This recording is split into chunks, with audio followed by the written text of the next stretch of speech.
man su ma génnee télévision ba def loo xamante ni nit ñi dañ koy rafetlu sama yaay dafa may woo mu ne ma sentiment de fierté bi ma am rek doy na sëkk moo ma gënal ay milliards.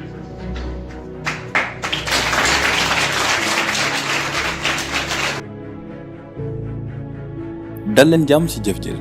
bu leen fàtte abonné ndaxte fii dañ fi waxtaane lépp lu xeetoog idée business entrepreneuriat ak vidéo de motivation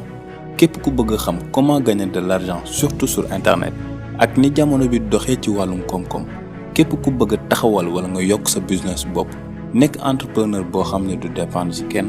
abonne-toi ndax dañ ko fi waxtaane waaye képp koo xam ne da nga soxla ay vidéo de motivation pour la yokk doole yokk la jom pour nga mën a atteindre say objectifs réaliser ses rêves nekk nit bi nga bëgg a nekk dañ ko fi waxtaane aussi jox la jëli ko tey dañuy ñëw analyser benn ci discours yi Pape Fall un discours plein de sagesse et de connaissance mën na am discours bi ay xale la ko doon adressé mais bu ngeen dégloo bu baax di ngeen ci gis ay messages yu am importance yoo xam ne moo xam nga nekk xale moo xam nga nekk waxambaane moo xam nga nekk mag mën na laa amal njariñ sa àdduna dañuy dem léegi seetaan vidéo bi.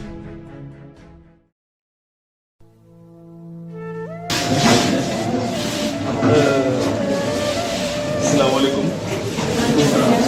maa ngi leen di nuyu kilifa yi fekk principal bi ak personnel bu CM bi di nuyu aussi membre ONG bi di remercier El Hadj du fond du cœur de m'avoir associé à cette manifestation. di leen baalu aussi parce que je devais être là depuis 15 heures mais pour des contraintes professionnelles j'ai pas pu me libérer très tôt. di kontaan trop aussi si ñëw pour échanger avec les jeunes filles comme chance bi ñu am mooy bi ñuy ñëw ñun ñëpp dañu bàyyi ñu toll ni yéen suñu kër donc préoccupation yi dañ koy comprendre bu baax a baax li ma ci xaw a métti rek mooy gisuma les jeunes garçons alors que li ma gëm mooy problème yi ñuy soulever yëpp ça va se régler à deux parce que ñoom ñaar ñoom ñoo seq société bi donc bu fekkee ne dañ leen jël de façon isolée et que plus tard ñi nekk ci internat yi duñu ma démentir internat dañu commencé woon au départ di ber góor ñi di ber jigéen ñi et on s'est rendu compte que à chaque fois bu daje amee rek musiba ñu ne non kon lii du solution il faut que ñu commencé di leen gëmloo ne leen vous devez être ensemble te ngeen comprendre yéen ñaan ñëpp les limites yi nga xamante ni kenn ku ci nekk war na ko exercer ci moromam pour ñu mën a dund boo xamante ni dund bu intéressant lay doon. donc ce qui est intéressant aussi mooy que ñu amee débat bi ci école kilifa bi doon wax léegi wax na ci ay points yu intéressant mooy école d'abord il faut que ngeen comprendre lan la et c'est extrêmement important bon man jëluma parole pour wax leen école mooy lan yéen a ma ko gën a xam ak ban rôle la war a jouer ci seen vie maintenant ak ci seen vie bi nga xamante ni moom mooy ñëw. est-ce que da ngeen di ñëw école tey pour consacrer xool leen bi bala ngeen di toll nii seen yaay xëy suba sang leen wutal leen ngeen kii ñi nga xam dañ leen daan yóbbu pour ñu jël kaar seen yaay fajar yooyu yëpp mu doon sacrifier ak yéen nelaw yi ngeen sacrifier ak nelaw yi ngeen yàq ak li ñu daj pour jënd leen kay ak big ak yooyu yëpp est-ce que da ngeen di bàyyi ba après 8 ans 9 ans ngeen fay loolu yëpp jël ko sànni ko géej daal di bàyyi loolu yëpp tout tombe à l'eau est-ce que loolu ngeen bëgg. donc je pense que ça c'est extrêmement important ngeen def prise de conscience ci sacrifice yi seen waajur jot a def d'abord et ensuite ngeen ñëw nag yéen pour xool sacrifice yi ngeen def d'abord ñaata temps ngeen di passer à l'école en réalité c'est votre dañuy wax deuxième famille sax mais c'est votre première famille parce que li ngeen fiy passer ci temps du ngeen ko passer ailleurs est-ce que léegi da ngeen di jëlaat temps boobu ngeen di passer fii nekk fi ba pare mel ni nekkoo fi c'est ça le gâchis. mooy boo ñëwee école xamal ne yaa ngi école prise de conscience encore nga xam ne yaa ngi école léegi nag boo xasee ne yaa ngi école léegi dafa am sacrifice yu mu laaj sacrifice yooyu mooy dootoo def leen lu dul jàng sama papa dafa ma doon wax ne jàng dafa fiir loo ko booleel rek mu nangu ko jàng dafa fiir loo ko booleel rek mu nangu ko loolu mooy bu njëkk bi beneen bi mooy yéen ñi ci wax lu dul dëgg foog ne c'est fini vous avez réglé le problème non ça va revenir un jour et ce sera fatal pour vous. donc bu leen fen day leen wax dëgg parce que dëgg lu mu métti ci instant bi ni après daf lay jëriñ mais fen lu mu neex après dafay métti après le regret sera amer donc apprenez à dire la vérité. beneen bi mooy li ma wax léegi ne c'est à la maison qu'on apprend seen heure yi ngeen di am seen kër mettre leen ko à profit, lisez énormément def leen seen exercice seen xarit bu leen di fréquenter te du leen jàngloo du leen fonkloo seen papa ak seen yaay du leen fonkloo seen maître séparé wu leen xam leen ne c'est un ennemi seen noon la kooku seen noon la ça je vous le dis et je vous parle en connaissance de cause. Quand on avait votre âge am nañ ñoo xamante ni gisoon nañ seen attitude à l'école tey jii ñoo ngi regretter amèrement. Pourquoi ñun privation yi ñu amoon privation mooy ñun on n'avait pas la possibilité de faire tout ce qu'on voulait ki doon ñu ko sant ñun dañu doon ñaan mu dee alors que tey jii bu ñu sañoon mu dund ak yu dul jeex parce qu'il nous a rendu un énorme service. téléphone yi ngeen di wax ni damay lire keroog benn interview boo xamante ni jabaru Barack Obama moo ko def muy Michelle Obama muy wax ci ñaari doomam yi jigéen Chacha ak Malia. dama leen di wax de koo xamante ni papam mooy le président le plus puissant au monde muy Barack Obama bi ñu nekkee Maison Blanche dama leen koy misaal la kër gi dàq ci àdduna bi kër gi ëpp sécurité ci àdduna bi kooku papaam ak yaayam lu ñu bëgg mën nañ ko am à la minute. Michelle Obama mu ne ñaari doom yi Chacha ak Malia mu ne amuñu sax compte Facebook mu ne duñu seetaan télé du lundi au vendredi. mu ne samedi rek la ñuy seetaan film mooy l'incroyable famille Kardashian mooy waaw te mu ne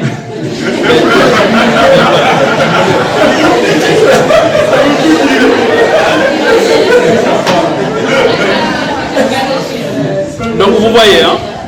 donc c'est très important da ngeen a war a am culture da ngeen a war a xam li xew ci àdduna bi c'est très bien c'est pas mauvais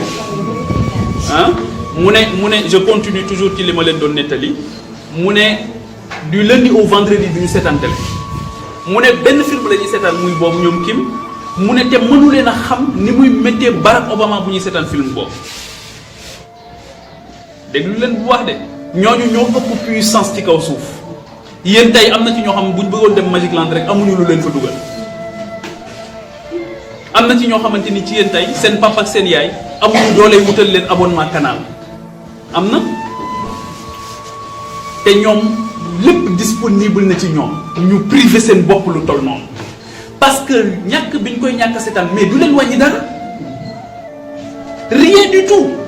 yàlla seede na ne si vous continuez à connaître ces films là par cœur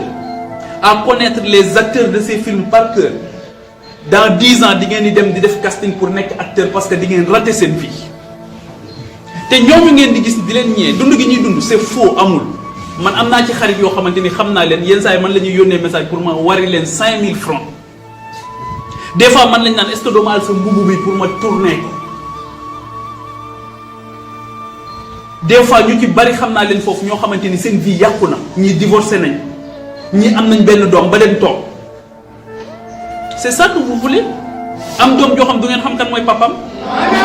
wala am doom yoo xamante ni après papaam dafa leen fay bàyyi wala mu leen di dóor ci kanamam c'est ça que vous voulez. Le savoir nag Cheikh Anta Diop dafa wax ne il anoblit maanaam daf lay goreel day tax nga mën a siggi day tax nga mën a taxaw day tax nga fekk ñu xeeb sa papa xeeb sa yaay ci biir famille nga xëy am xam-xam nekk docteur en médecine docteur en philosophie jàng-jàng bu wër xoolal sa papa sa yaay lañ doon jooy yëpp corrigé nga ko tey. man su ma génnee télévision ba def loo xamante ni nit ñi dañ koy rafetlu sama yaay dafa may woo mu ne ma sentiment de fierté bi ma am rek doy na sëkk moo ma gënal ay milliards.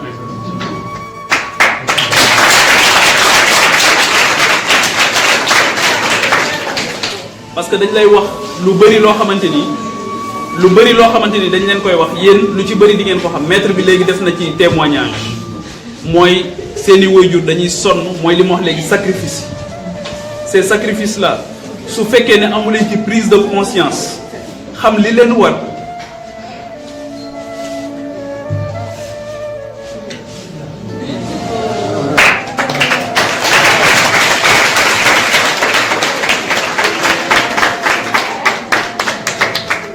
en fait li ma leen bëgg a wax rek mooy je souhaite que ngeen réussir te ñi nga xamante ni ñoo leen di jàppale mënu leen fay. mais képp ku ngeen gis ci yéen muy défier papam di défier yaayam xam leen ne lim bëgg du ko am loolu yàlla moom moo ko digle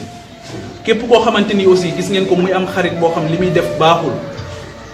su ngeen mën yedd leen su ngeen mën ko yedd arrêté leen ngeen ànd ak moom parce que du leen wàññi dara man tey jii j'ai 33 ans je ne fume pas je ne bois pas xalaatuma ko te xarit bu ma am boo koy def ma bàyyil parce que su ma la bàyyee doo ma wàññi dara j'ai des frères j'ai des sœurs j'ai mon père j'ai ma mère donc ñàkkuma ku ma waxtaanal lan lay soxla confident ci biti lan lay soxla cahier yoo xamante ni nee nga cahier intime la après mu bousiller sa vie loolu yëpp ay yëfi tubaab la c'est pas notre culture donc xam leen seen culture li ñu leen di wan ci film yi du dëgg fiction la c'est pas conforme à la réalité la réalité mooy vous êtes dans un pays qui s'appelle le Sénégal vous êtes dans un continent qui s'appelle l'Afrique vous êtes aujourd'hui dans un pays boo xamante da ngeen ci am ay figures emblématiques Cheikh Ahmadou Bamba Seydi Hadji Malick foofu ngeen bokk Mame Limamou Laye El Hadji Omar Foutiyou Tall ñi nga xamante ni ñoo nekk ci jàngu bi tey Cardinal Thiandoum Hyacinthe Thiandoum qui était une fierté pour toute l'église africaine pas sénégalaise ce sont vos modèles ñooñu ñooy seen modèle et la ñoom Aline Sitoé Diatta ñooñu ñooy seen modèle Maymouna Kane bi décédé nii nga xam moo njëkk a nekk ministre femme Caroline Faye bi nga xam moo njëkk a nekk député femme ni ngeen koy xoolee ba ci ñoom Aïssata Tall Sall ñi ce sont les références ce sont ces dames qui ont dit non aux hommes à un moment donné soxlawuma la ci sama vie comprendre nga ce sont ces dames qui ont dit à un moment donné on n'a pas besoin de regarder des films ce sont ces gens qui ont dit à un moment donné sama rongañu papa ak sama rongañu yaay dinaa ko fomp si vous voulez autre chose faites autre chose et dans 10 ans on va se retrouver vous allez me dire su ma sañoon def ko wala su ma sañoon gën a jàng donc bu leen fi nekk di accumuler ay leçons jàng leen au jour le jour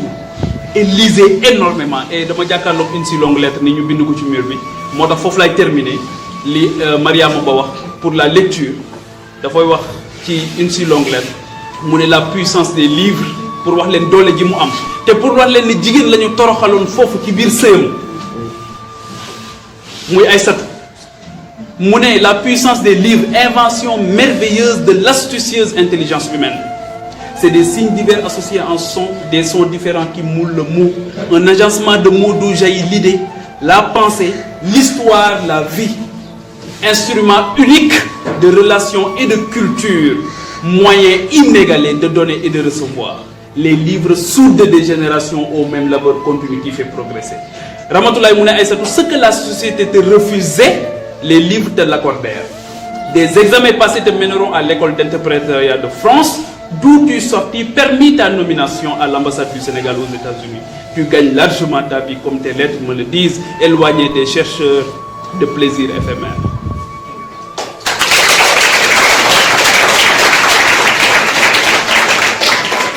Donc, il n'y a pas de secret. Moment bi ngeen nekk, lisez.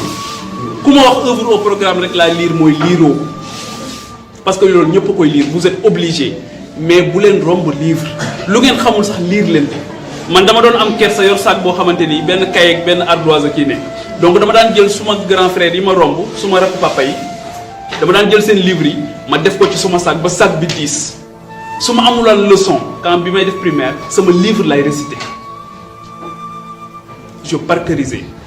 chaque jour bu leen nelaw mukk te amul mot bu bees bu ngeen xam. Si vous le faites, vous verrez la différence rapidement. Sacrifice la laaj nag maa ngi leen di gërëm bu baax.